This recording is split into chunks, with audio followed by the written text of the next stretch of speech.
Hello, fellow YouTubers. I've actually had a couple of requests for lessons on YouTube, and as much as I really don't want to do that, I like to tailor my teaching to the individual student, as each of my students would have a different learning style.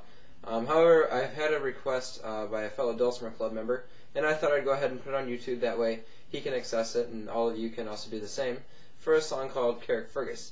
I went ahead and posted the regular song for those of you who are wanting to just listen to the tune. You might want to check out the other video. Otherwise, if you're curious about playing the song, or at least understanding the chord work behind what I'm doing, you might want to go ahead and stick around for this video. So I've adjusted the camera here just a little bit. That way we can actually see the dulcimer. The lighting is not the greatest, although the shadows may help you to locate exactly where I'm at on the dulcimer. I'm not going to use any hammers for this, and you'll see later that you can actually finger pluck this song on the dulcimer and it will sound much like a harp.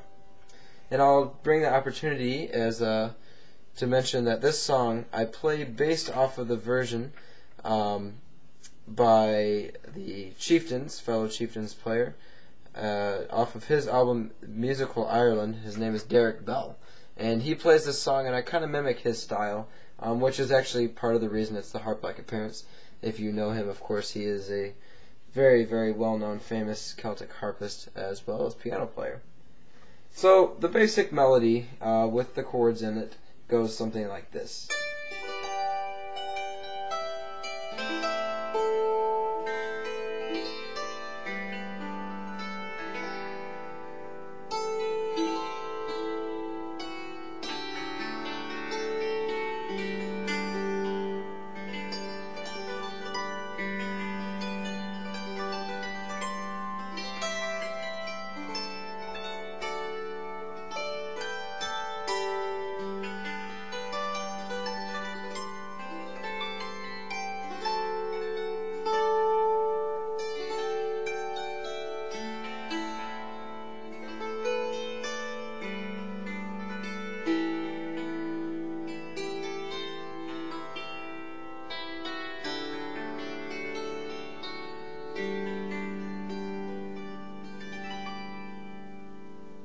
So that's the song basically finger plucked. I shortened the A part just a little bit as it just repeats there. So you'll notice I do a lot of chording, and this is kind of where I guess I separate a little bit from most other dulcimer players. I originally started on piano, and when I hear songs I hear the whole song in my head, and I would like to be able to play what I'm hearing. And playing by myself has kind of forced me to have to learn these chords. And you may find that you may want to do that yourself.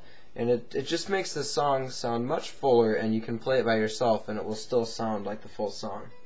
So real quick, as we go through that song, the first thing you'll notice is there's a lot of pauses for effect within the song, and that makes it difficult to just write out the chords, because typically they're written out in a specific time signature, either 3/4 or 4/4, 6/8, whatever the time signature is.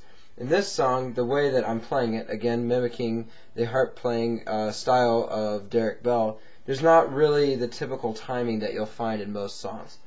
So with that being said, we'll just go through this melody, and I'll just call out the chords as we go, as best I can. It's hard to talk and play at the same time. But we're starting off, and this song is in the key of G, so just locate your G on the hammer dulcimer, your G scale. In this case, the G chord. You also notice, before I continue, I have a couple of lower notes down here, lower than my lowest D. And all it is, actually, this dulcimer is chromatic, and this was supposed to be my lowest note, but I found that I never used the other F, B flat, and G sharp way down there, so I figured I'd just go ahead and retune it.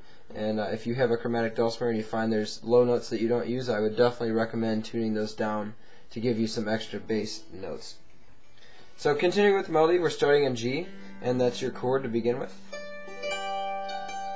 to an A minor, to a quick C, and to a G, E minor, C,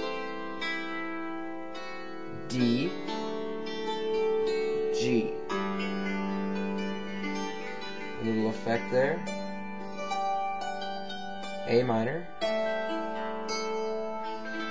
quick C to your G, right to your E minor, to a C, to a D, G. And we're still G chord, just fancied up, and a C chord, to a D chord, and it's still all G chord, to a C, there's your D, as in delta.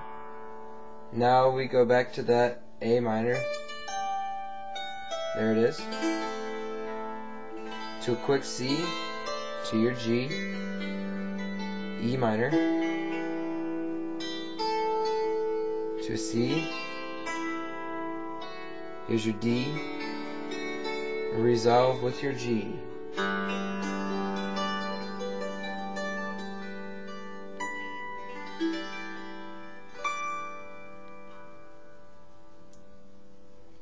So that's the song in a basic nutshell.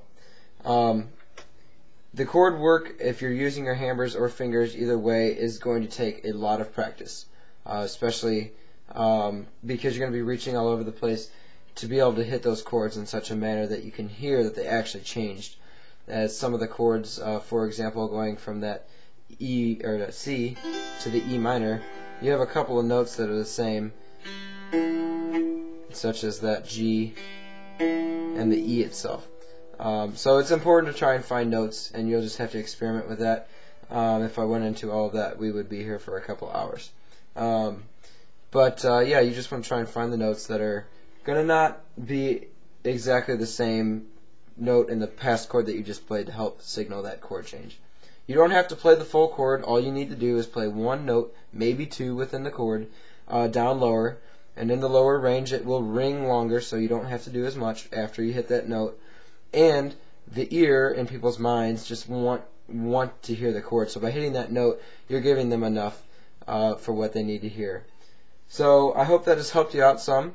And again, I have the hammered version also up on a separate video.